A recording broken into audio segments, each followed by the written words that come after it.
একটা ঘটনা বলে দিই ইনশাআল্লাহ, তারপর শোনাবো।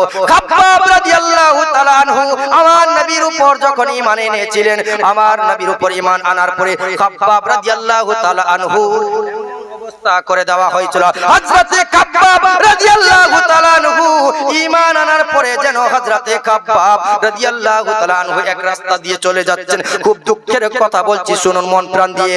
যদি ঈমান তাজা থাকে চোখের পানি টপ টপ টপ করে বেরিয়ে আসবে। হযরতে খাব্বাব রাদিয়াল্লাহু তাআলা আনহু রাস্তা দিয়ে যেন চলে যাচ্ছেন বাবা। যেতে যেতে যেতে যেতে যেতে যেতে যেতে হযরতে ওমর ফারুক রাদিয়াল্লাহু তাআলা আনহু যেন চলে আসছেন।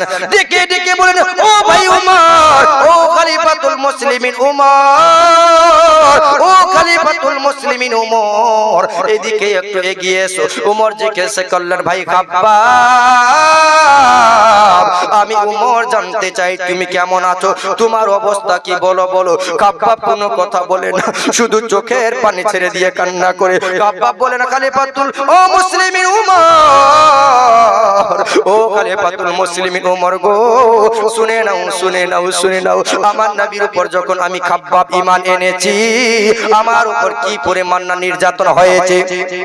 হযরতে খাব্বাব রাদিয়াল্লাহু তাআলা আনহু খলিফাতুল মুসলিমিন ওমরকে ডেকে ডেকে বললেন, ভাই ওমর, আমি যখন ঈমান এনেছি, আমার আত্মীয় স্বজনগুলি, আমার চাচা, আমার বন্ধু সবাই মিলে, আমার পরিবারের সবাই মিলে আমার হাত পাগুলি বেঁধে দিয়া আমি খাব্বাবের উপর এমন পরিমাণে অত্যাচার করেছে, আমি খাব্বাবকে এমন পরিমাণে মেরেছে, আমি খাব্বাব আমার নবীর মহব্বতে নিজের জীবন দিতে রাজি। ভাই ওমর, ওমর বলেন, খাব্বাব, ও খাব্বাব কান্না করিও না, কান্না করিও না। খাব্বাব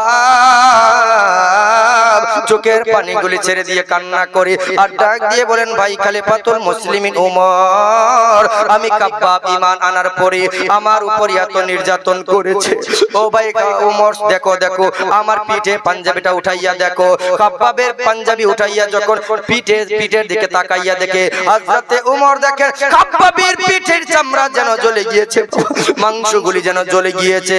হযরত খাব্বাব রাদিয়াল্লাহু তাআলা আনহু চোখের পানি ছেড়ে দিয়ে কান্না করে আর ডেকে ডেকে বলেন, ভাই ওমর, আমার নবীর উপর যখন ঈমান এনেছি, আমার উপর এত নির্যাতন করেছে, আমার উপর এত নির্যাতন করেছে, গরম শিকল দিয়া আমি খাব্বাবের পিঠের মধ্যে এমন ভাবে লাগিয়েছে, আমি খাব্বাবের যেন চামড়াটা জ্বলে গিয়েছে। ও ভাই ওমর, আমি খাব্বাব তার প্রিয় নবীর কলমা ছাড়ি নাই, আমি খাব্বাব আমার নবীর প্রেমে যেন জীবন দিতে রাজি, ঈমান ছাড়তে রাজি না। হযরতে খাব্বাব রাদিয়াল্লাহু তাআলা আনহু আমার নবীর উপর যখন ঈমান এনেছেন বাবা, হযরতে খাব্বাব যেন কান্না শুরু করে দিলেন, টপ টপ করে চোখের পানি জমিনে পড়ে।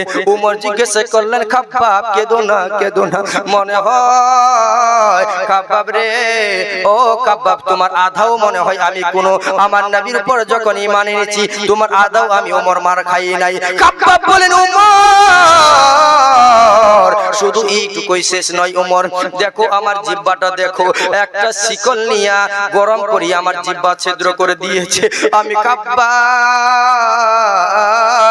এখন আর ঠিকভাবে কথা বলতে পারি না, দেখ রে ওমর দেখ আমার জিহ্বাটার অবস্থা কি। হযরতে খাব্বাব আমার নবীর কেমন পাগল গো, ওই খাব্বাব রাদিয়াল্লাহু তাআলা আনহু কেমন আমার নবীকে ভালোবেসেছেন, আমার নবীকে কেমন মন প্রাণ দিয়ে চেয়েছেন। হযরতে খাব্বাবের উপর আবার একদিন নির্যাতন শুরু করে দিল।